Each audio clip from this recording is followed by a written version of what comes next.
Hola amigos, ¿cómo están? Bienvenidos nuevamente a este espacio que tenemos para comunicarles varias cosas.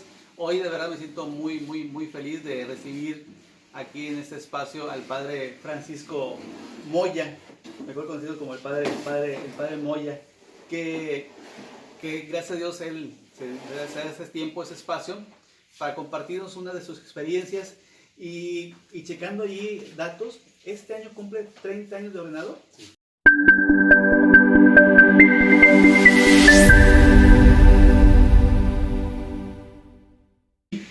¿Quién era Francisco? O sea, ¿de dónde es originario? ¿Cómo se conforma su familia? ¿Qué hacía en la juventud? Soy originario de Guanajuato capital, es donde están las momias. Nací el 2 de octubre del 54. Soy el primero de una familia numerosa de 14, 7 hombres, 7 mujeres. Por desgracia o por fortuna, pues dos varones recién nacidos fallecieron. Y mi padre fue siempre obrero, fontanero. Trabajó en lo que aquí es Comapa, ya se llama Simapag. Mi madre, una mujer muy sencilla, no estudió, pero aprendió a lo largo del tiempo, fue aprendiendo a leer, escribir. Una mujer de hogar, se dedicó de tiempo completo al hogar. A mí me ganó una frase de Facundo Cabral que dice: mi madre nunca usó agenda, siempre hacía lo que le salía del corazón. Esa era mi madre, siempre hacía lo que le salía del corazón. Dio la vida por nosotros, murió muy joven, murió de 66 años. Entonces yo hice mi primaria, mi secundaria, y en el último año de secundaria a mí me gustaba mucho el billar. Okay. Me sigue gustando, ya no lo juego mucho, pero un día veníamos del billar, nos daban una hora para ir a desayunar en el colegio. Iba subiendo al piso donde estaba mi salón y vi un hombre ahí parado de pie, medio calvo, muy blanco, de lentes. Yo dije: ¿él es sacerdote? Y le digo: ¿usted es sacerdote? Y dice: sí. Digo: yo me quiero ir al seminario. ¿Usted le dijo? Sí. ¿Cuántos años tenía más o menos ahí? 14 años. 14 años. ¿Cómo nació esa frase? ¿Dónde surgió? La verdad no sé. Jamás yo había pensado en el seminario, en ser sacerdote. Pero sin embargo, haciendo reflexión, pues es producto de varias cosas que estaban ahí latentes. Me dijo: pues ya hemos venido varias veces, nunca te habías anotado. Pues si se puede, bueno, y si no hay problema. Pues sí, en la tarde fueron a ver a mis papás también les cayó de sorpresa, pero mi papá dijo: si él se quiere ir, que se vaya. Ya en el seminario nos preguntan, por lo general, cómo nació nuestra vocación. Aquí es donde están las bases. Mis dos abuelas, materna y paterna, eran gente de oración y de templo. Mi abuela materna, Cruz, era franciscana, tercera franciscana. Okay. Y mi abuela paterna, Juanita, ella era de la Verra Perpetua.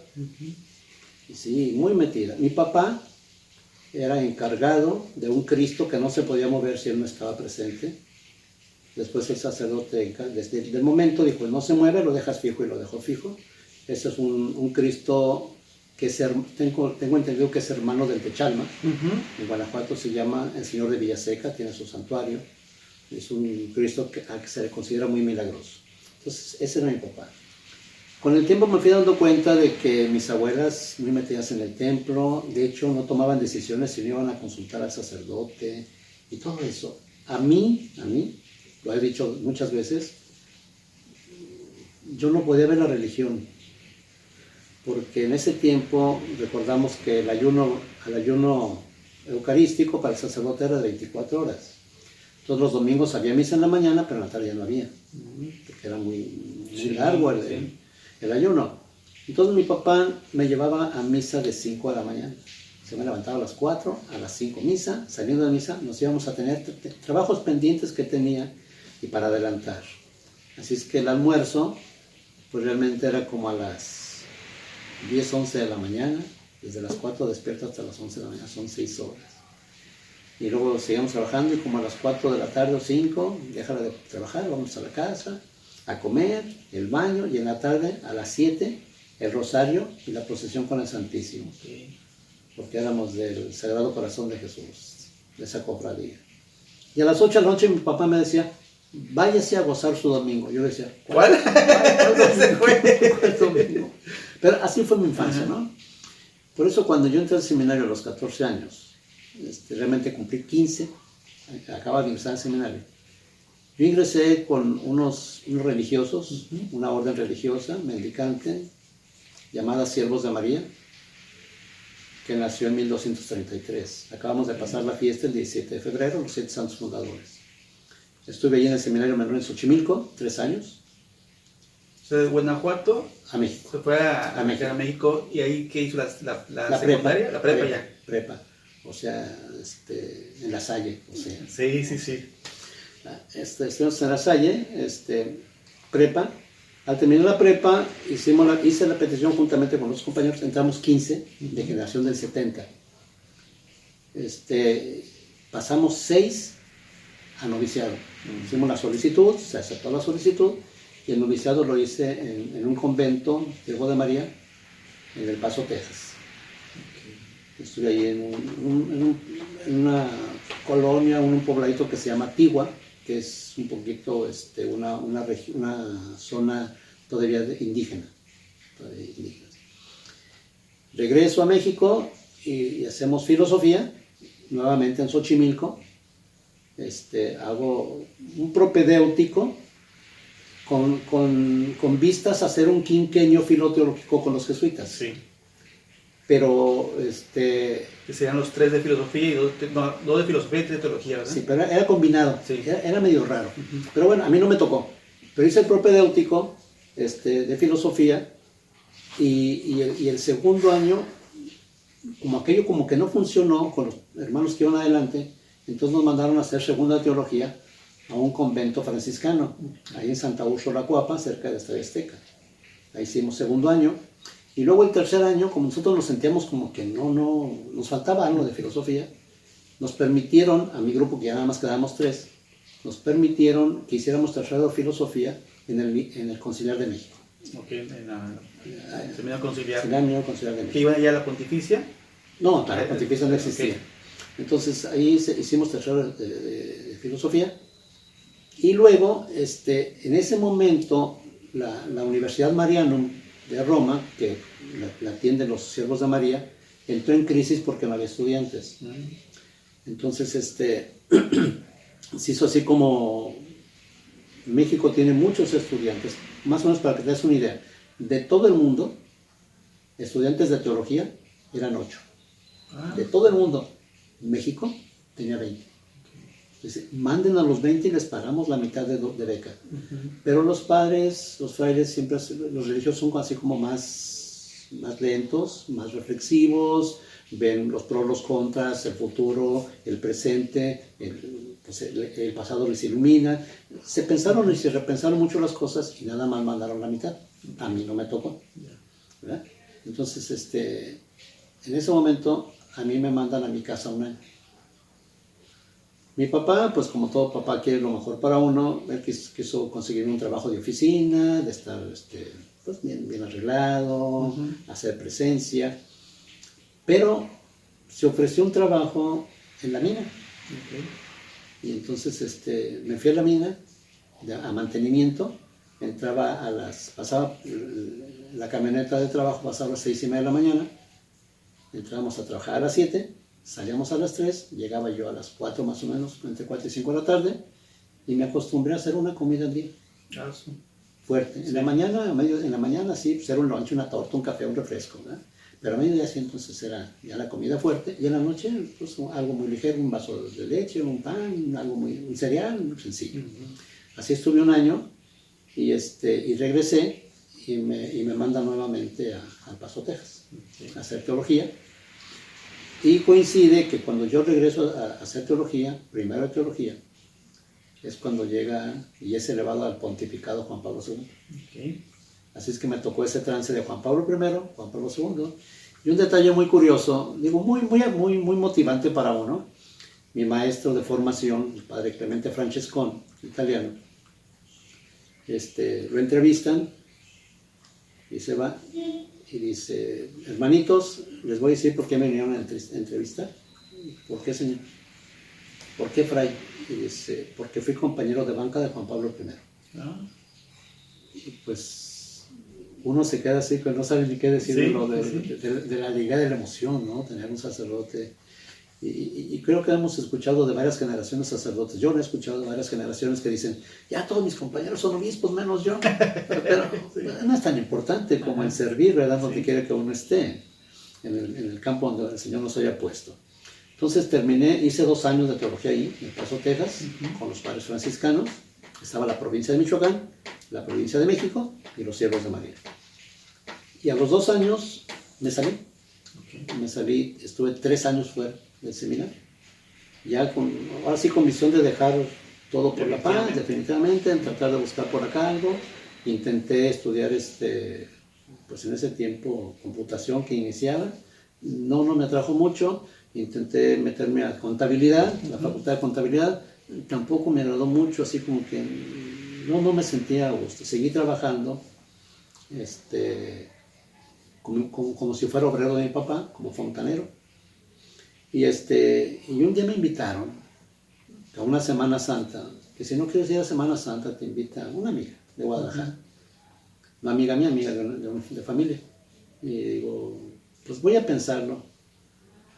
Pues un sábado en la mañana tomé mi mochila, aventé ropa como cayó, dije, mamá, ahorita vengo, fui a Guadalajara, me fui, y en la tarde del sábado pasaron por nosotros, los que íbamos a ir a Pihuamo, Jalisco. Okay. En Pihuamo, Jalisco, había un vicario episcopal, ya nos dieron diferentes comunidades, ahí me tocó Padilla, allá en Pihuamo, y ahí estuve, le dije con quien iba, preséntame, pero no digas que fui o soy seminarista, no digas nada. Para mí fueron unos ejercicios espirituales, más que servir, para mí ese encuentro con Cristo. Y regresando a Guadalajara, fui con el que había sido mi director espiritual y confesor, padre Luis Alfonso Cepeda Martín del Campo, que era compañero de estudios del padre Julián, okay. Fui con él y dije, a donde sea. Pues voy a ir a Culiacán, a donde sea. Se fue a Culiacán, me fui a Culiacán, duré 2 o 3 días, no se pudo por razones muy particulares de la diócesis, regreso y me dice, voy a Tampico a dar unos ejercicios o retiro, no sé qué, venía a Tampico. Digo, a donde sea. Cuando regresa, lo estaba esperando y dice, comunícate con el padre Julián Muñoz Heredia.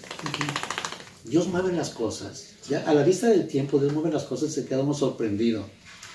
Le hablo en domingo. Contesté el teléfono en domingo. Y digo, padre, soy fulano de tal, te espero mañana. Yo sé que nunca contesté el teléfono. Sí. Pero bueno, Dios mueve las cosas, ¿no? Entonces yo llegué aquí a Tampico el 3 de mayo de 1989. Okay. Entonces yo con los Siervos de María estuve desde el día último de agosto del 70 hasta enero del 85. Porque el padre Julián, ahí era el formador o el rector en aquella época. No, ya no era. Ya no era. Ya estaba en el Rosario. Okay. Ya era Elías Gómez. Okay. Entonces, pues fueron 15 años que yo estuve con los Siervos de María, me empapé de la espiritualidad mariana.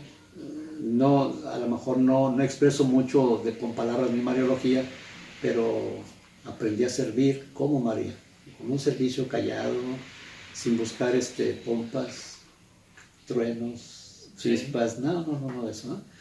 Y entonces llegué yo aquí en el 3 de mayo del 89 y me da mucho gusto porque quien fue mi madrina de estancia aquí fue mi abuela Cruz, porque fue a su santo. Okay. Y son fechas que no se olvidan, así, medias curiosas. Y ve uno cómo Dios va moviendo las cosas y te da un dulce y te emocionas, y al rato te da otro dulce y te emocionas. Entonces estuve en el Rosario 2 años, y cuando me presentó con el señor obispo don Rafael Gallardo, en 15 minutos me aceptó. 15 minutos de platicar me aceptó. Me puso 2 o 3 trabas, las cuales las deseché, y me aceptó. Y entonces me mandó al seminario, y estuve en el seminario 1 año, casi 1 año. Hicimos la solicitud y nos dieron a Raimundo, a José Luis Sandoval, a Antonio Izaguirre y a mí, nos dieron ministerios el 1 de marzo de 1992. El 26 de marzo de ese mismo año nos dan diaconado. Y el primero que se ordena es Antonio Izaguirre, en julio, y a la semana me ordenan a mí. A mí me ordenaron el 25 de julio, Santiago Apóstol me ordena, y soy la primera ordenación sacerdotal en Altamira, Tamaulipas. Pues viene a ser historia. Recuerdo casi lo que hizo el señor obispo don Rafael Gallardo para ordenarme. Llega a hacer la visita pastoral, pídeme lo que sea. Casi toda la gente, ¿no? Con la mano en que ordenes a Francisco, pero quiero que me manden 5 seminaristas al seminario. La comunidad de Altamira. Altamira, Santiago Apóstol, bueno, todas las comunidades demás, ¿verdad? De los ejidos y demás. Estaba lleno el templo.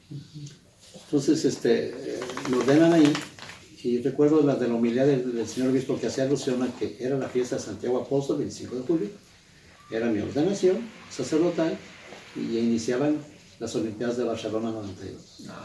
Entonces, son fechas que le van quedando a uno muy grabadas, ¿sí? En julio, el 1 de noviembre, estoy enfermo y me voy a la cama 4 meses. 4 meses. Esto le sacude a uno, a mí me sacudió la vida. Por supuesto. Porque yo le reclamé a Dios, pero aprendí. Le reclamé a Dios que para qué me hizo ordenarme y luego meterme en la cama, que me lo hubiera hecho saber antes, no me ordeno, ¿verdad? No iba a hacer carga de nadie. Pero esta experiencia a mí me sirvió porque después de estar enfermo, de regresar, y me mandó al Sagrado Corazón de Ciudad Madero, con Sagrado Corazón de Jesús, me ponen a servir. Visité todos los grupos de la parroquia. Mi párroco dijo, quiero que visites todos los grupos y te quedes con el que te gusta. ¿Quién era el párroco en aquella época? Carlos Ángeles Hernández. Ya. Y entonces los visité todos, dije, padre, ya los visité todos. Dice, bueno, quiero que te quedes con pastoral de enfermos y ancianos. Mire. Bueno, pues yo, entonces toda mi vida le he dedicado a enfermos. No directamente. Ya platicaremos de enfermos. Entonces, yo me voy para allá y inicia prácticamente mi vida sacerdotal. Qué buena experiencia, y lo quiero retomar así.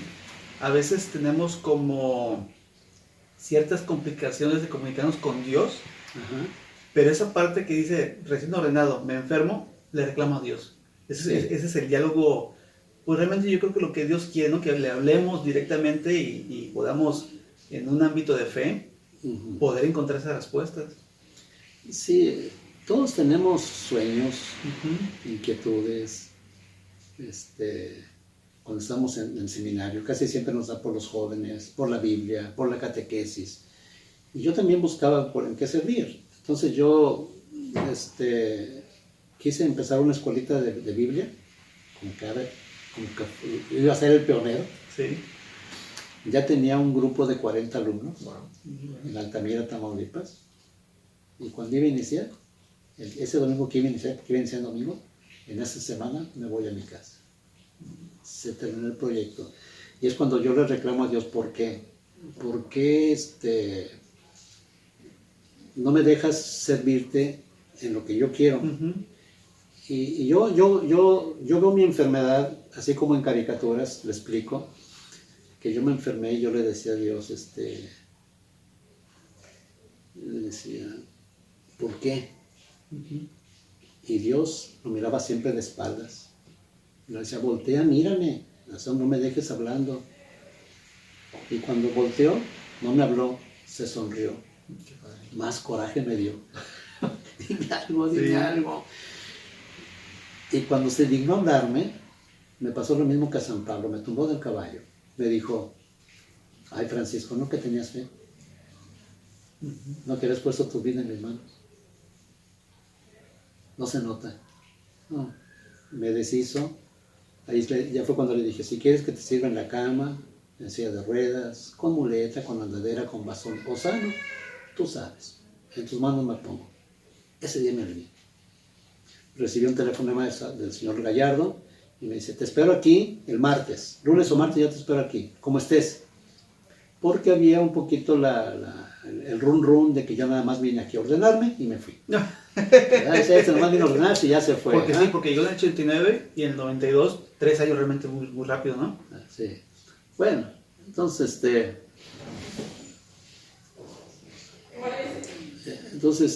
pues, regresé y fue cuando me mandó al Sagrado Corazón de Madero y empecé a trabajar. Es un poco así como que el antecedente. Entonces, yo siempre fui fraile. Hay una anécdota en el Sagrado Corazón de Madero. Yo llegué el 1 de marzo del 93, domingo 1 de marzo, que era el primer domingo de Cuaresma. Llego y como a los 3, 4 meses, se acercan 4 mujeres, después de celebrar misa en la mañana, era 7 y 8, se acercan por el pasillo que da la sacristía y a saludarme, padre, ¿cómo está? Bla, bla, bla, bla. Padre, ¿cuántos años tiene de ordenado?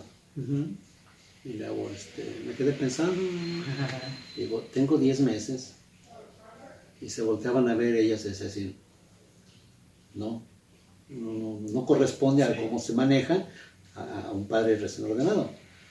Y un poquito me dio risa y le digo, pero hay una cosa que no saben, que fui fraile, ya.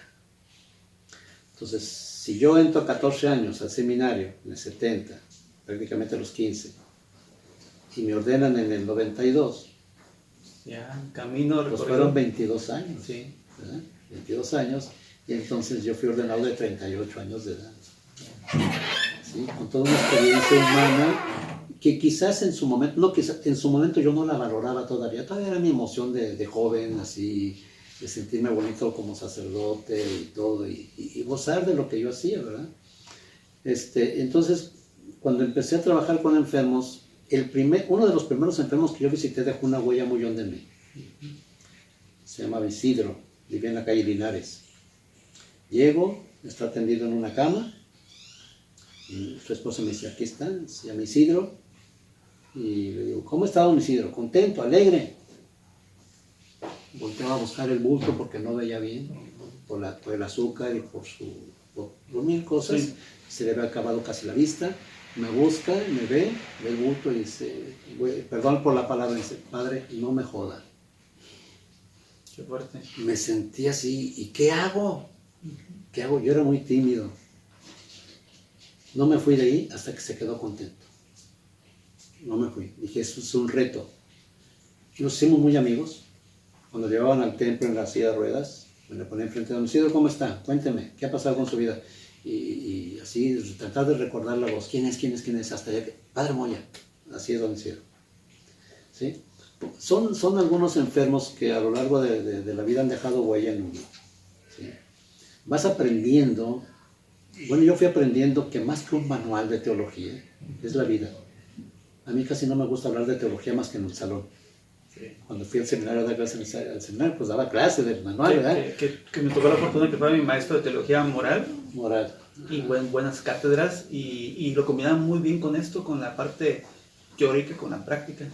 Entonces, yo un poquito, si tú recuerdas a Feliciano, de feliz memoria, muy animoso este padre, un día se me acerca y me dice, te vengo a dar las gracias, te vengo a felicitar. Le digo, no celebro nada. No es porque celebres algo, te vengo a felicitar y a dar las gracias. ¿Por qué? Dice, porque tú siempre nos pediste en el seminario, cuando dabas clase, que no te importaba el examen como tal, que no te importaba cuánto aprendimos o no, que si éramos excelente o habíamos pasado de panzazo, que eso no importaba para ti. Pero que el examen consistía en que hiciéramos un trabajo, que hiciéramos una homilía para gente muy concreta, para obreros, para mujeres, para jóvenes, para niños, una homilía, o hiciéramos una catequesis con los puntos esenciales de la catequesis, objetivo, bla, bla, bla. Dice, ¿eso cómo me ayuda a mí para mi servicio pastoral? ¿Sí? Y creo que soy de los pocos, no conozco a mis hermanos sacerdotes cómo predican, pero por lo que me dicen algunos, soy de los pocos que empiezan con un ejemplo, o sea, con la vida. Y a la luz de la vida y a la luz del Evangelio ilumino aquella realidad. ¿Verdad? Es diferente, son o partes de la realidad iluminas con el Evangelio o partes del Evangelio y lo aplicas a la realidad. Aparentemente es lo mismo, pero no es. Que es una buena pedagogía porque a la gente así se le queda mal, ¿no? O sea, Sí. la enseñanza llevada de forma sencilla. Sí, se ubican en el ejemplo. Sí. Y son ejemplos no que se me ocurren, son experiencias de la vida, ¿verdad? A veces empiezo con algo muy simple. Por ejemplo, le digo a la gente, yo no soy mexicano, soy venezolano, y he escuchado que cuando llegué aquí he escuchado frases que no entiendo. ¿Qué quieren decir ustedes cuando dicen, me tomó el pelo? Y sobre eso empiezo a predicar, ¿verdad? Y también qué muchas gracias por compartir esa experiencia del padre Feliciano, porque no sé cuántos alumnos pasaron por sus manos y que él ha tenido esa delicadeza en agradecerle cómo lo marcó con esa actividad. Sí, algunos, no todos, ¿verdad? Sí, te cuento de otro, ¿verdad? Lo digo con mucha satisfacción, no orgullo, con mucha satisfacción de que vas dejando el granito de arena, no el mío, sino el de Jesús, ¿verdad? Estamos en una reunión y el padre Buendía, Carlos Buendía, expresa eso. Cuando estábamos en clase, siempre el padre Buendía decía esto es importante, esto. Yo recuerdo que él decía esto. Yo me quedaba así, yo dije eso, sí, no recuerdo. Pero eso es muy satisfactorio. Que como maestro... Que les marcaste de alguna manera la vida. Porque eso no es fácil, o sea, a veces uno como maestro va y dice, bueno, tengo que dar ese contenido, doy y ya, ¿no? De lo que quede así asentado, le mandamos un saludo también al padre Carlos, buen día. Sí, entonces, pues ya empecé a trabajar con Pastoral de la Salud. Teníamos la búsqueda aquí en la diócesis de tener un plan pastoral, un plan orgánico, como se llamara, ¿no? Entonces hubo allí reuniones, que nos reuníamos en el seminario hasta 300 gentes, todo el presbiterio, seminaristas, laicos, distintas asociaciones laicales, un montón de gente, ¿no? Fueron intentos. Entonces ahí se empezaron a marcar los diferentes servicios que tendría que tener la diócesis, y entonces ahí yo aparecí como servía en Pastoral de Enfermos y Ancianos. Cuando hubo un sínodo, el último sínodo, yo estaba en la Pontificia de México, vine y quedó como encargado de pastoral, no sé si de la pastoral social o la pastoral de la salud, el padre Gómez Sardina. Ok, sí. Y él me habló, me dice, oye, yo sé que trabajas con enfermos, ¿quieres seguir trabajando? Sí. Y aparecí entonces ahí en ese formato de pastoral social. Después ya viene entonces la renovación con el plan de pastoral diocesano, y entonces ya son servicios, aparecen como servicios, ¿sí? Se trataron de unir dos esquemas, el esquema de la Conferencia Episcopal Mexicana y el esquema de Por un Mundo Mejor. Okay. No son afines, pero bueno, se trató. Así lo dejó el señor obispo don José Luis David Dobbs Martínez, ¿sí? Entonces yo siempre he trabajado con enfermos. Aquí nombramos a Monseñor Roberto Jenny, ¿verdad? Sí.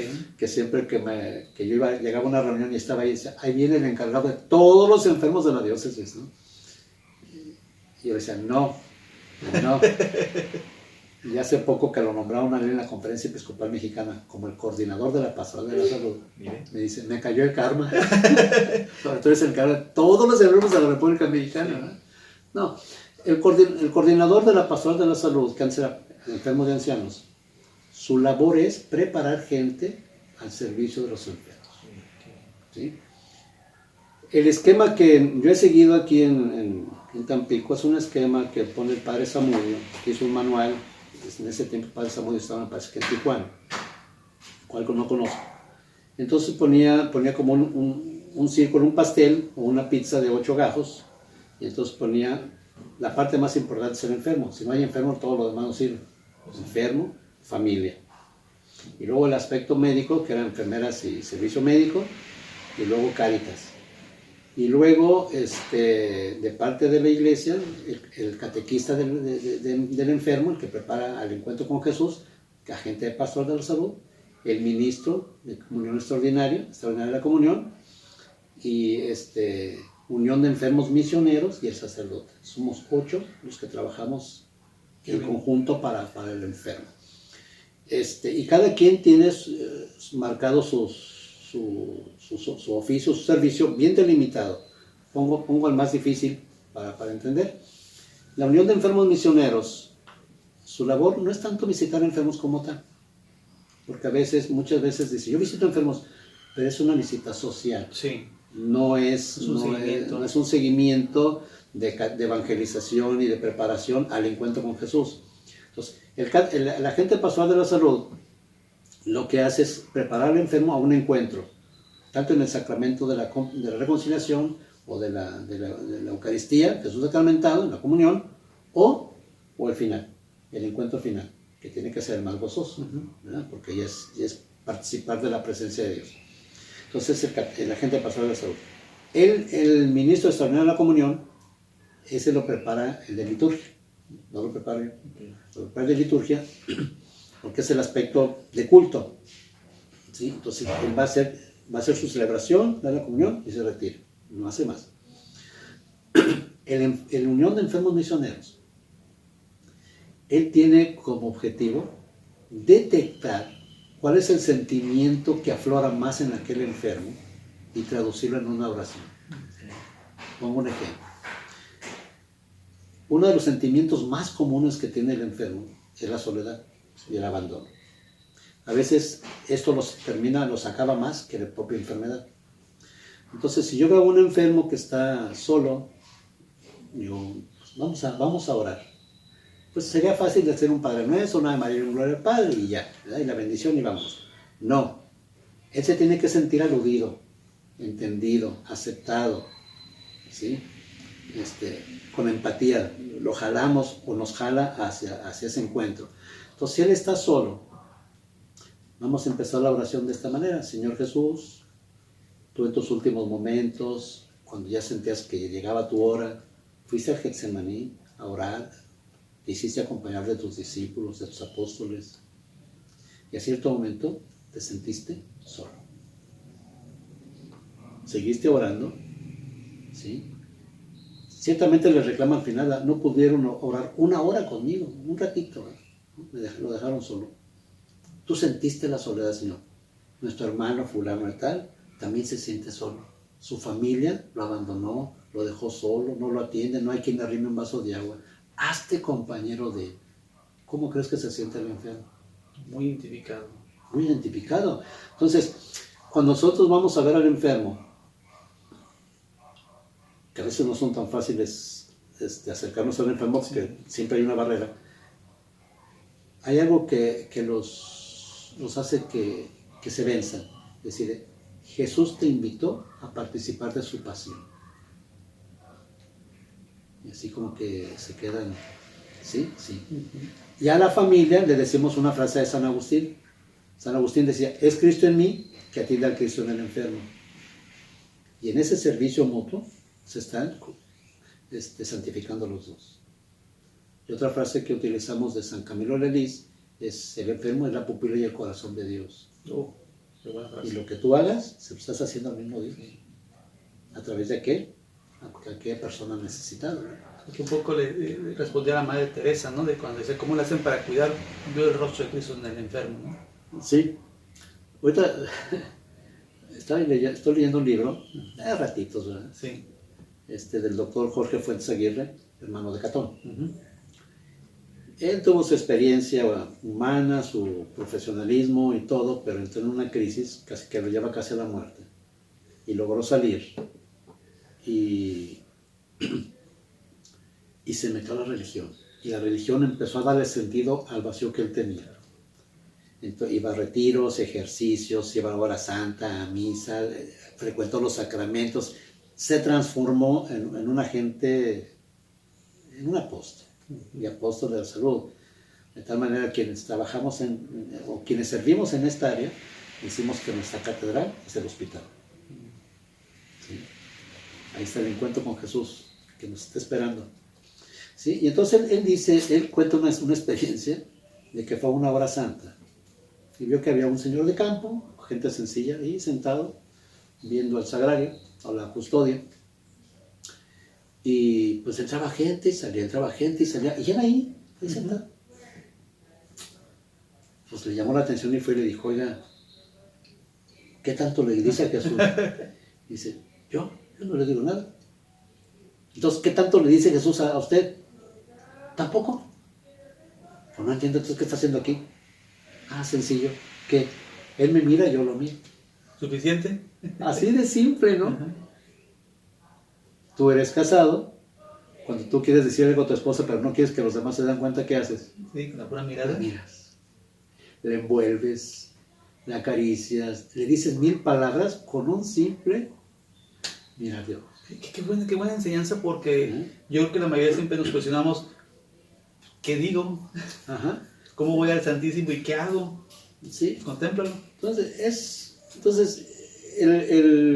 este servicio que Dios me preparó, Jesús me preparó desde que me puso enfermo a la fecha, pues yo le voy agradeciendo todo lo que, cómo me ha movido. Ahora ya no le pongo yo resistencia, me cambian un lugar, yo sé que es para algo. Yo quité de mi lenguaje la palabra por qué. El por qué no me lleva a nada, el para qué me lleva a todo. ¿Para qué me pusiste aquí, Señor? Búscalo. Eso me dice Jesús, búscalo. Que es una madurez, hablando sacerdotalmente, muy buena, porque, a ver, una de las cosas que es la obediencia, creo que es lo más difícil, ¿no? Porque los cambios humanamente es híjola, pero la reflexión que haces es muy aterrizada de decir, ¿qué quiere de mí, no? Mira, yo un día tuve un altercado con el señor Gallardo, fuerte, no recuerdo ni cuál era el tema. Tomé mi carro, me fui, le hablé a mi hermana, espérame en tal parte, en Río Verde, paso por ti, nos vamos a Guadalajara. Y iba pero volado. Adelantito a Rascón, hay unos columpios, me volteé. Me salí del carro, me tocaba, ni un rasguño, ni una gota de sangre, ni un golpe, absolutamente nada. Sacaron el carro se le tronaron las 2 llantas de adelante, se le cayó el hurito de adelante, no se quebró ningún vidrio, se quebraron los 2 focos. Pero lo que más me llamó la atención es que el cofre, haz de cuenta que el cofre, que está así, estaba así, mira. Cabían mis 4 dedos así, como que alguien lo detuvo. Eso me llamó mucho la atención, ¿sí? Entonces me bajé del carro, me salí, porque quedó volteado, me salí, y me senté. Y al voltear, veo una cruz de alguien que se murió ahí, ¿eh? Y lo primero que dije fue, ya me no te alcanzaba. Y luego volteo y le digo a Dios, si no me llevaste en esta, es porque algo me falta. Voy a buscar qué me falta hacer. Por eso es el para qué. ¿Sí? Yo puedo decir, ay, a catedral, ahorita me mandaron a catedral. Para algo me enviaron a catedral. Yo no sé cuáles son los planes del obispo, pero los planes de Dios, eso los tengo que buscar yo. Bien, interesante. ¿Sí? Como dice, uno obedece, pues yo obedezco. A lo mejor este cambio tuvo sus asegúnes también por ahí, no vamos a platicar. Humanamente normal, pero, ¿no? sí, entonces, pero ya estando ahí, sí. me preguntó a los 2 o 3 semanas, ¿cómo te sientes? Pero la verdad, Señor, como si estuviera en retiro. Estoy en el obispado, bajo a catedral, subo, no piso la calle. Yeah. Pero antes de llegar a catedral, nos quedamos en el Sagrado Corazón. ¿El Sagrado Corazón? Bueno, entonces, ¿a dónde más lo cambiaron? Bueno, ahí en el Sagrado Corazón estuve 3 años y medio. Llegué el 1 de marzo del 92 y en julio del 96 decidió el obispo y su consejo enviarme a estudiar Teología Moral a la Pontificia de México. Okay. Estuve allá 2 años y medio, de agosto del 96 a diciembre del 98. Casi yo salgo y llega don José Armando. ¿José Luis? José Armando el obispo. Ah. Yo salgo y él llega a estudiar pastoral. Casi nos conocemos ahí, ¿verdad? ¿Y en la Ponti? En la Pontificia. Y así como decíamos hace rato que todo el mundo dice, yo tengo muchos compañeros míos que ya son obispos y yo todavía aquí, pues mi compañero en la Pontificia fue el secretario saliente de la Conferencia Episcopal, Alfonso Miranda Guardiola, fue mi compañero. Monseñor Alfonso Miranda, que también es obispo. Sí, que es obispo, entonces fue mi compañero en la Pontificia de México, de grupo, estuvimos moral los dos. Sí, pero bueno, para mí eso es lo de menos, ¿no? En cualquier área, en cualquier situación se puede servir a Dios.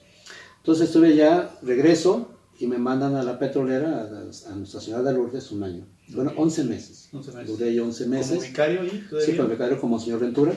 Monseñor Ventura, sí, cierto, ahí estaba. Estuve yo ahí con él. Entonces, después de ahí... Monseñor Ventura, una persona muy alta, muy grande, alta. fuerte. ¿Cómo era Monseñor? Pues fíjate que casi no tuvimos contacto porque él se iba casi todos los días, casi todos los días se iba al obispado porque era vicario general. Es cierto. Entonces, no tuvimos mucho contacto así como para conocernos. No lo... Pero muy disciplinado, ¿no? Muy... Sí, él ya persona ya grande, ya. ¿Sí? Entonces, en ese tiempo dejan la parroquia de San Vicente de Paúl los vicentinos Sí. y se queda acéfala. Entonces mandan al padre José Luis Cervantes y a un servidor para San Vicente de Paúl. Y nos hacemos cargo de la parroquia San Vicente de Paúl, de la capilla La Medalla Milagrosa, de la capilla de la Sagrada Familia, que está en refinería. ¿Que son parroquias está bien ahorita? No, y la de San Pedro San Pedro Pescador. Ah, ok. Yo estoy, con el tiempo, esa parroquia se dividió con el padre Ernesto, que San Vicente se queda como parroquia, y la Medalla Milagrosa se hace parroquia, y las capillas se quedan para él, la medalla, ¿verdad? Entonces estoy ahí 2 años. ¿Y en ese momento a la par daba clases en el seminario? Bueno, yo siempre di clases en el seminario desde que era seminarista. Oh. O sea, mis primeros alumnos fueron la generación de Jenny. Ok, el padre León, el padre Bueno, ellos Roberto. son después, Leones Ok. después. Entonces la generación de Jenny es Jenny, David, Bernardo, Roberto Rodríguez. José Luis Villanueva. No, ¿No? José Luis Villanueva iba adelante, pero era de otro grupo que estaba en San Luis. Ah, es cierto. ¿Sí? Y los que venían atrás de Roberto Jenny era Ángel Vargas, Feliciano, y demás, ¿verdad? Pero el grupo grande era, bueno, el primer grupo que iba más adelante, Jenny, Roberto García, David Soto, Bernardo, ellos. ¿Sí? Entonces yo siempre di clase, como sabían que yo ya había sido siervo de María, y pues a lo mejor sabía un poquito más de Mariología, me enviaron, dije, bueno, yo doy lo que pueda, ¿verdad? No soy especialista, y aceptaron, y casi siempre di Mariología. La Mariología solamente la dábamos 2 sacerdotes, uno u otro, que era Monseñor Barrios o yo, Barrios, sí. los dos. Pero después, de repente me dicen, oye, nos falta un maestro. Sí les ayudo, nunca me negué. Y yo se los dije, yo la voy a dar al seminario, porque al que me formó no le puedo dar. ¿Sí? Sí. En agradecimiento al que me formó, y como no le puedo dar, voy a dar a este. Y yo siempre di, entonces, hazte cuenta que di Mariología, di Patrología, di Sacramentos, dogma, Sí, sí. di Catequesis Fundamental. O sea, así como que suena raro, ¿no? Catequesis a los seminaristas. Sí, pues es que entraban grandes y no sabían nada, Claro. nada de religión. Había el entusiasmo y todo, ¿verdad? Pero no había las bases. Sí, ya había que dar las bases. Entonces, esas clases di cerca de quizás 20 años en el seminario. Wow, bastante. ¿Y de San Vicente de Paúl, a dónde lo mandan? En San Vicente de Paúl me voy un año para tratar de elaborar mi tesis, que nunca hice. Okay. Nunca hice, entonces estuve un año fuera, me la pasé en Guanajuato, en casa de mi padre, y Que por cierto, padre, siempre es muy acogedor, o sea, mucha gente hemos ido a su casa en Guanajuato, es buena anfitrión. cuando hacían el tiempo de David Muñiz, había paseos comunitarios de 3, 4 días o 5, no sé cuántos. Entonces, A nosotros creo que nos llevó el padre Luis Armando Bustos. Entonces escogieron Guanajuato en una ocasión, o en varias ocasiones, y entonces mi papá, pues para que se sintieran a gusto, pues conseguía otras casas que se sintieran a gusto, y dijeron, no, nos quedamos aquí todos como sea, pero todos aquí, y se quedaban ahí, ¿no? La sala era muy grande, casi era de 6x6 la sala, ¿no? Ahorita ya la casa es muy grande, Pero hay que subir un montón. ya está terminada la casa, Ajá. pues es una casa que tiene actualmente 13 recámaras, 7 baños, ¿sí? Y viven nada más 2 hermanos y sus hijos. Sí, dos pues, o 3, sí, pero bueno. sí. Mi papá siempre pensó que íbamos a estar ahí. Pues no, ¿no? Pero bueno, entonces estuve ahí 1 año y regreso y me mandan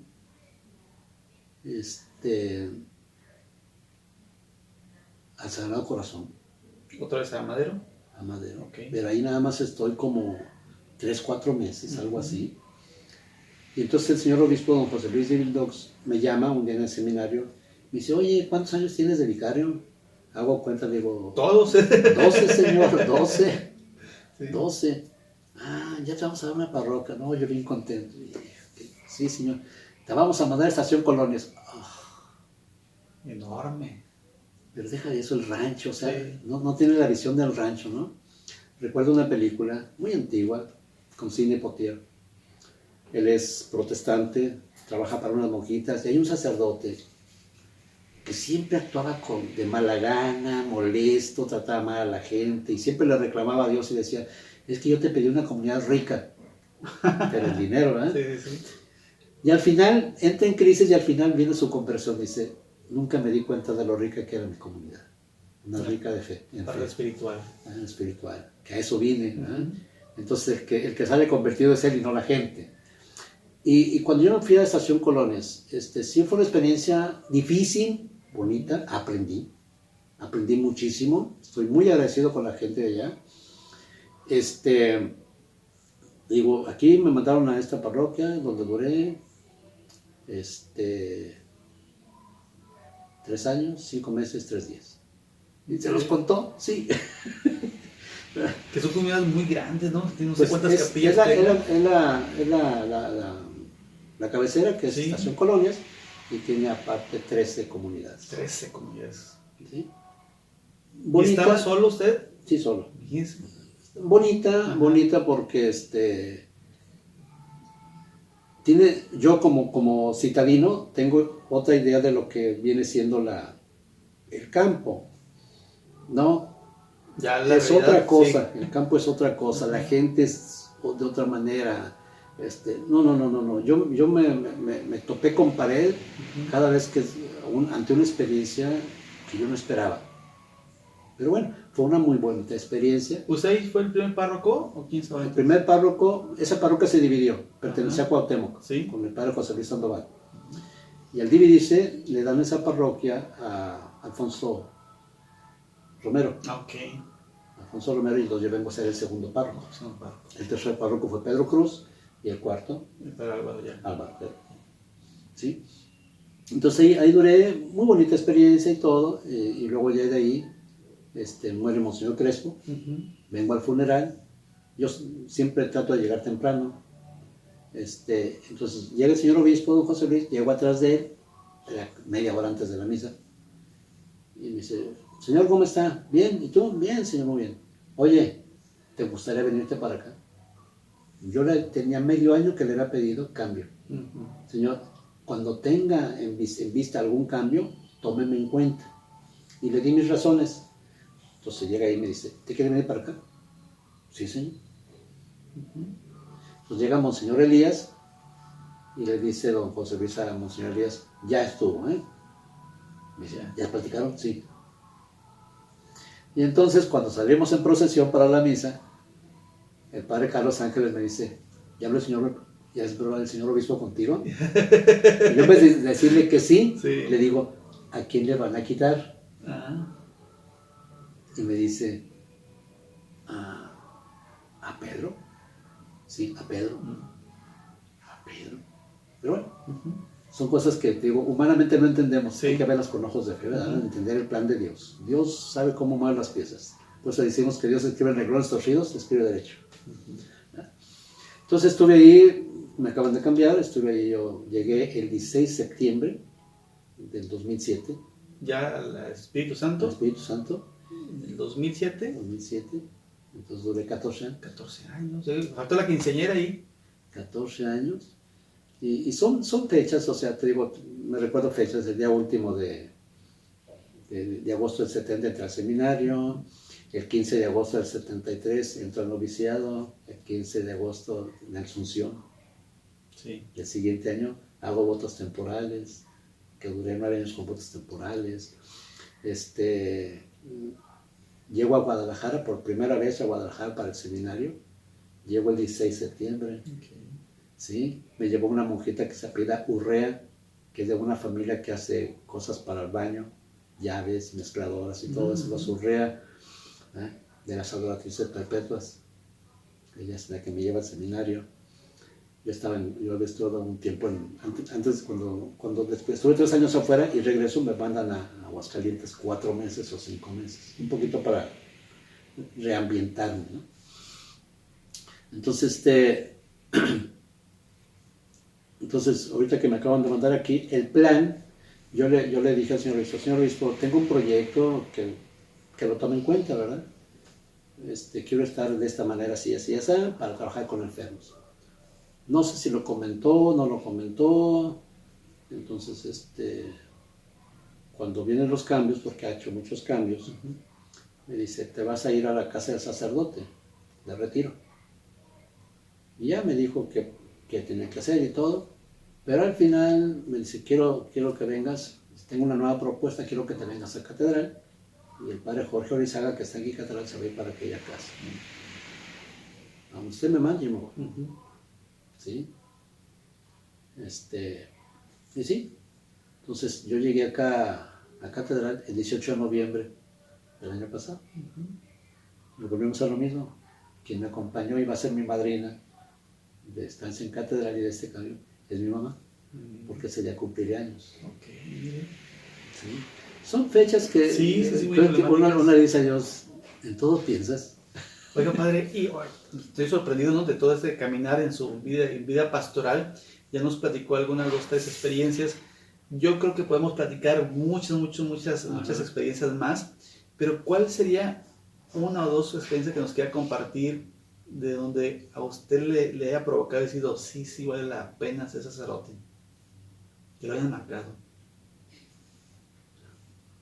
Mira, si fuéramos honestos, en el campo de la fe, todas. Todas tienen que ser vistas con ojos de fe. No podemos ver, vas aprendiendo en el camino que el Evangelio no solamente es una palabra que está escrita ahí en un libro. No. Yo hice un taller de oración. A mí me insistieron tanto, haga un taller de oración, y haga el taller de oración desde que estaba en el Rosario, como seminarista. Y siempre me negué, no. Ya estando en el Sagrado Corazón, ya como neosacerdote, 2, 3 años, dije, bueno, lo voy a hacer porque ahí lo hacían. Y lo hice. Bueno, me toca celebrar la misa en Lagunas de Mirata. Pues eran 300, 400 gente, no sé cuántos, ¿no? De todos los grupos que había en la ciudad. Me toca celebrar, mucha gente no me conocía. ¿Quién es? Pues quién sabe. Marta Quintanilla, que era la coordinadora, me dice, ¿me las puedes celebrar? Me empiezo a celebrar. Cuando me toca hacer la homilía, pregunto, ¿ustedes creen que la palabra de Dios es viva y eficaz? Sí. Dicen sí. Pero eso no es más que una pregunta de catecismo. Sí. Que ahí está escrita, ¿eh? Muy bien.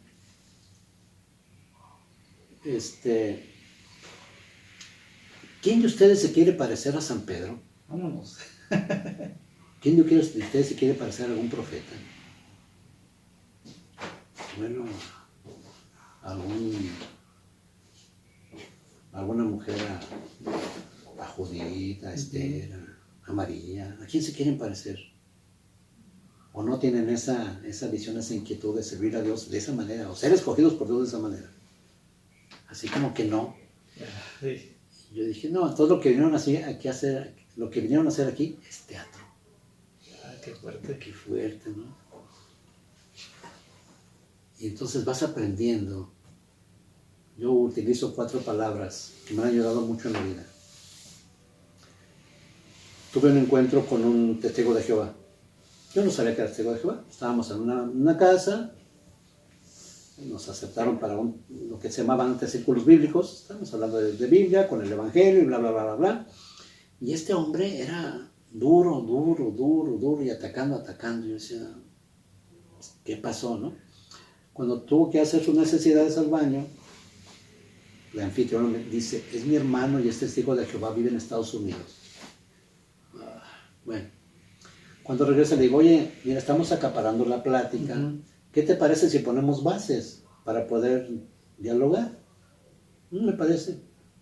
Digo, ¿tú crees que por naturaleza el hombre busque algo superior llamado Dios? Sí, estamos de acuerdo en una cosa.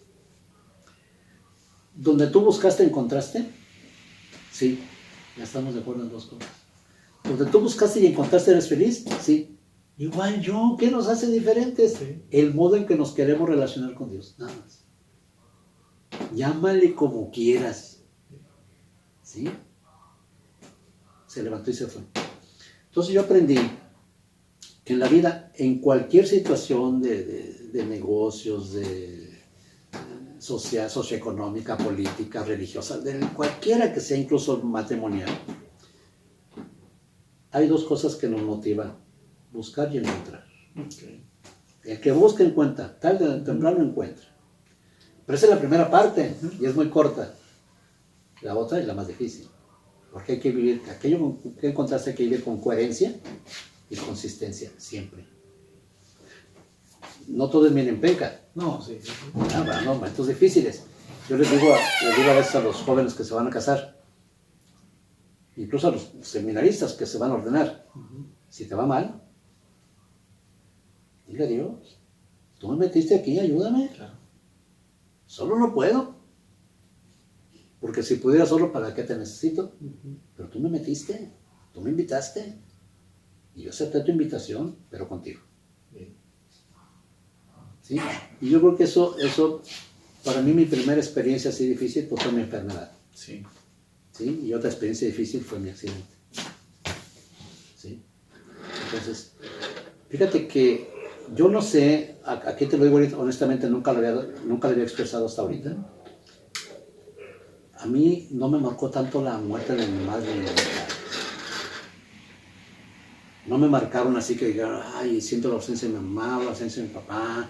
Sí, de repente tomo el teléfono y le digo a mi hermana, ay, no te imaginas qué iba a decir, qué te iba a preguntar, que cómo está mi mamá.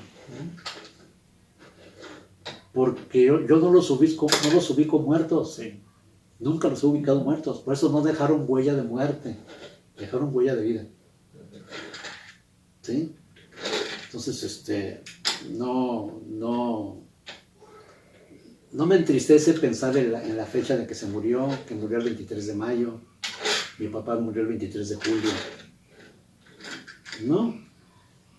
Yo en cada comunidad a la que voy siempre encuentro o una madre o una abuela postiza. Siempre me busco. Sí. Entonces, curiosamente, ahí en casa, en la casa del otro lado, de mi tía falleció el 23 de abril. Mi mamá el 23 de mayo. Una abuela postiza ahí en el Espíritu Santo falleció el 23 de junio. Mi papá el 23 de julio. Y Monseñor Crespo el 23 de agosto. Marcaba las fechas. ¿Sí? No veo la numerología. No. Yo veo la presencia de Dios. ¿Sí? No creas que me quita el sueño estar pensando, no. Pero algo puede haber. Que lo interprete con ojos que lo de puede fe. interpretar con ojos de fe, ¿no? Entonces, por eso te digo, yo no veo la muerte, de hecho lo digo yo, lo he dicho muchas veces, no miento, no le tengo miedo a la muerte. Quizás le tengo miedo al cómo voy a morir. Okay. La incertidumbre. Si han visto quizás un video del padre de los Monteros, que lo entrevistan en relación a la muerte, dices que la muerte no existe. ¿Cómo, padre? No. Tú estás ahorita aquí, te mueres y entras a la vida. Sí. A la vida eterna. ¿Dónde está la muerte? No existe. Sencillamente es abrir una puerta y pasar al otro lado. Hay quien dice que es la misma vida, y hay quien dice que es la vida terrena y la vida celestial. Pero, ¿sí? Eso modo de hablar nada más. Sí. ¿Sí? Entonces, pues esa es poco parte de nuestra misión, el cómo preparar a esta gente, de los enfermos, a que tengan esa esa disposición de decir cuando el Señor quiera. Sí, de alguna manera cuando yo doy tanatología, de la cual me especialicé, soy consejero en tanatología o terapeuta en duelo, que ya hace un poquito como que ya la voy dejando porque, por razones de ministerio. El momento del trueque es el momento más bonito en relación al enfermo. Tuve un amigo obrero, Jorge, lo fui a visitar como en la semana que murió. Fui un domingo, salí de misa y dije, lo voy a ver porque luego no voy a tener tiempo y voy a andar corriendo, y lo fui a ver. Estaba así en la cama, sentadito, y me dice, ya entendí a Dios. Digo, sí, Jorge, sí. Me da gusto. Sí, ya entendí. Le dije que me lleve cuando quiera. Mire. Nada más, ahí te traje. Sí. Nada más que me deje ver crecer a mi nieto. Qué bueno, Jorge, pídeselo. Pedir no cuesta nada. ¿Sabes qué edad tenía su nieto? Ni un año. Quería extensión. Yo he escuchado gente que dice, nada más que se case mi hijo. ¿Qué edad tiene su hijo? 10 años. Ok. O que termine la carrera, ¿no? ¿En qué año va? Maestra secundaria. Son buenos para negociar, ¿no? Pero ese es el trueque, es la manera humana, ¿no? Bueno, pues yo así, cuando me venció Dios en aquella enfermedad recién ordenada, que dijo, como tú quieras, pues traté de ir entendiendo a Dios. Perfecto. Oiga, padre, está muy buena la plática, la estoy disfrutando mucho. De verdad, muchas gracias por compartirnos todas estas experiencias, testimonio de fe. Yo siempre valoro mucho a los sacerdotes que pues, han dejado pues, su vida aquí en nuestra diócesis. Y obviamente, porque aparte de la vida espiritual, toda la experiencia que traen. El mundo está muy cambiante, no es lo mismo de hace 20 años, 10 años, no es lo mismo del año pasado, hace 2 años, ¿no? ¿Cuáles serían los retos que usted ve actualmente en nuestra iglesia local? ¿Cuáles serían esos retos y qué nos corresponde a nosotros como laicos también participar en esas soluciones de esos retos? Te voy a comentar una caricatura de los años 70. Sale, no sé si era Universal o Excelsior, una caricatura de uno de los caricaturistas del periódico, que es en relación a sacerdotes casados. Es una plaza de toros, y los que están arriba están así, déjenos salir, pero un montón de gente así, tipo la familia Burrón, ¿no? Déjenos salir. Y abajo, un montón de sacerdotes y monjas, déjenos entrar. ¿Sí? Sí. ¿Qué veo yo? No le puedes dar mi opinión muy personal. No le puedes dar un pequeño servicio a un laico porque se siente de la jerarquía. Ya. Hay una anécdota del señor Simansky en relación a catedral. Llegó temprano, o llegó a la hora que normalmente llegaba, y el templo cerrado. Y no llegaba el que traía la llave. Y dijo esta frase: lo que una llave es capaz de darle poder a una persona. ¿Sí? Yo he escuchado a varias gente, y no aquí, ¿verdad? En otros lados que Dios me ha permitido vivir en otros lados. Es que yo tengo la dignidad de ser ministro extraordinario de la comunión. Este ministerio me lo dio el obispo. No se queda así como que... Es muy riesgoso. Ahorita que la Dios está preparando, pues, diáconos permanentes, diáconos casados permanentes, diaconado permanente para casados, pues es un riesgo que quizás no se ha madurado. ¿El para qué? Sí. Pero bueno, no me toca, ¿no? Entonces, ¿a qué voy? Yo soy muy de la idea, de la convicción del padre Carlos Ángeles, que él decía: todo lo que quieras hacer, por muy bueno que sea, si no hay bases, se cae. Si no tienes una buena educación, formación religiosa fuerte, se cae. Sí, también fíjate que el padre Carlos Ángeles nos dio clase pastoral, obviamente, y recuerdo una de sus buenas frases unir el para qué. Dice, a ver, hacemos retiros, hacemos esto, hacemos el otro. ¿Qué sigue? Ajá. Dice, porque hacemos lo inmediato, pero no tenemos como el plan. Sí. Mira, en las parroquias donde yo he estado, a todos los grupos, si son poquitos o muchos, les doy 1 hora de formación por semana. Muy buena. Por semana. Muy buena. Pero a cierto momento dice, bueno, ¿ahora qué le quieres dar tú a la parroquia? Claro. No a mí, Ujú. a la comunidad, ¿qué le quieres dar? Una respuesta de un grupo. Usted es muy exigente.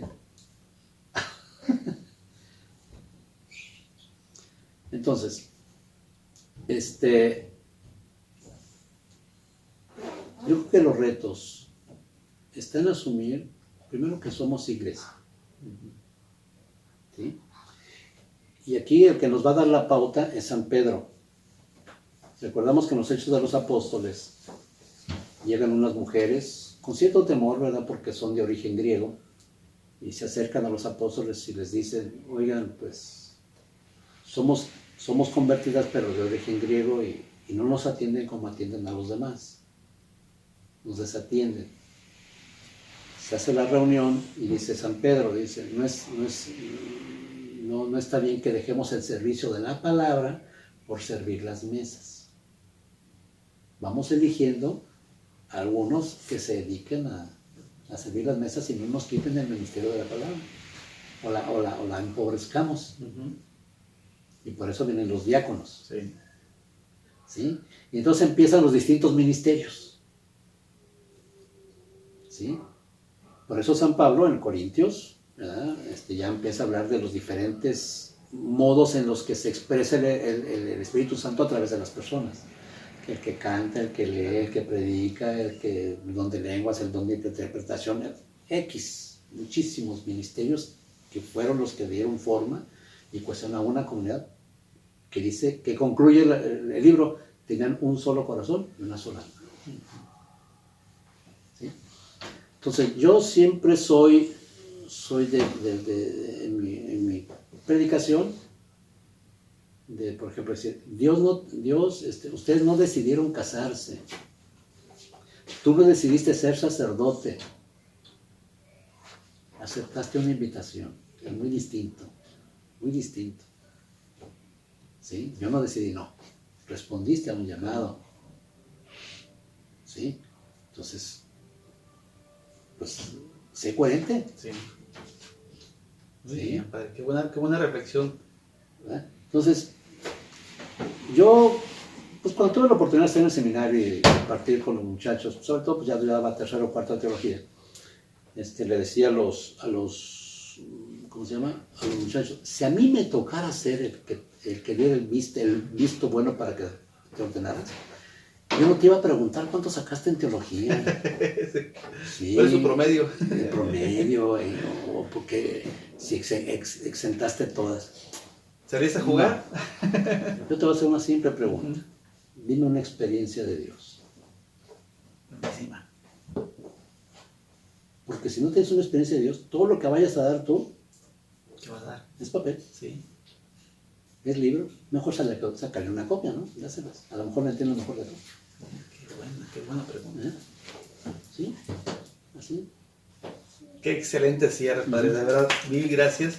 Me voy a quedar con esa última frase, ¿no? O sea, ¿cuál es nuestra experiencia de vida? Porque obviamente si no tenemos esta experiencia, ¿qué transmitimos? ¿Qué damos? Sí, o sea, si no involucramos a Dios en nuestro caminar, no funciona. Si yo creo que las cosas son, yo las puedo, ¿para qué necesito a Dios? ¿Sí? Me tengo que involucrar a Dios en mi vida. ¿Sí? Yo aprendí en el seminario algo bien simple. Vas caminando en la vida y hay muchas cosas que no entiendes, no puedes, no quieres, tentaciones de todo tipo. Sí. Pero ante una cosa que no sabes qué hacer, preguntaba, ¿qué haría Jesús en mi lugar? Padrísimo. Esto, ¿y por qué no lo hago? Uh-huh. ¿Qué me impide hacerlo? ¿Sí? hablemos de perdón. O sea, si a usted le hubieran hecho lo que a mí me hicieron, padre, usted no perdonaría. No sé. ¿Sí?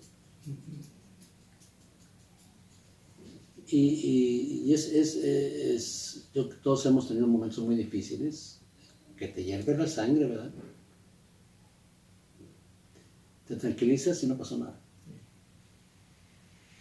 La misma espiritualidad, la misma oración, que humanamente son arranques, ¿no? O sea, es como que natural. El domingo pasado, la misa que hablaba de la misericordia, yo le decía a la gente, ¿verdad?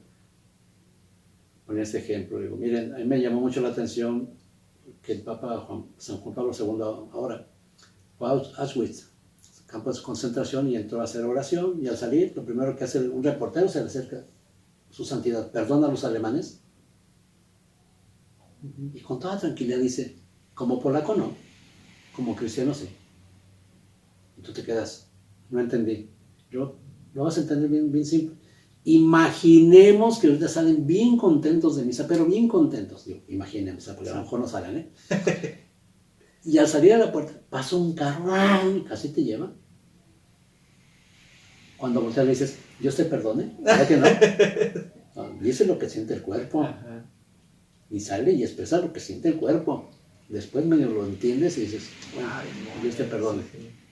Pero después, Sí. pero primero es el cuerpo. Claro. Ese no lo podemos manejar, eso es natural, es instinto, brota. Por eso la religión, más que pensar, es convicción. Es un proceso. Sí, pero de convicción. Uh-huh. ¿Sí? Por eso yo no manejo mucho la decisión, es la respuesta. Excelentísimo, muy bien. ¿Sí? O sea, puede venir un sacerdote, puede venir tu abuelita, tu abuelito, tu mamá, tu tía, y te emociona y te deslumbra la religión. Ese fue el chispazo, pero al final es tu decisión. Padre, muy bien, cierre, padre. De verdad, le agradezco mucho el tiempo que se ha tomado de acompañarnos, de compartir todas las experiencias, excelentes mensajes que nos acaba de dar. Estoy muy contento. Muchísimas gracias, de verdad, y Dios quiera que tengamos otra plática como esta más adelante. Amigos, espero que también ustedes han disfrutado esta plática con el Padre Francisco Moya, que se encuentra como vicario de catedral en estos momentos. Saben a dónde buscarlo, dónde saludarlo. Yo les agradezco mucho su atención, que me ayuden a compartir el video. Que Dios los bendiga, nos vemos en la próxima. Hasta luego.